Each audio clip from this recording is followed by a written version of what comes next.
ليزور مرمى النيجر للمرة الثانية كما فعل في المباراة الماضية. عاد مرة أخرى في بداية موسم، لذلك دكة البدلاء سيكون لها دور كبير. وهذه عرضية تلعب، الله، مزيان بالزبط. الأفضل على مستوى العالم بكل تأكيد في القارة الأفريقية. سيكون الضغط كبير على اللاعبين، لكن هذه محاولة جول.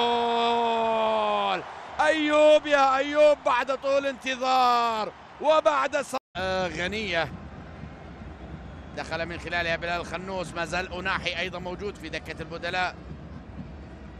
عرضية تلعب على القائم الثاني عالية ورأسية، والرابع بالرؤوس يا حمزة، بالرؤوس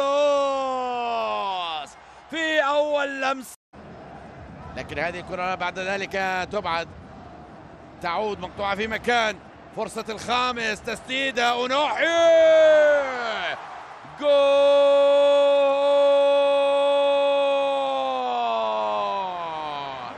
عز الدين.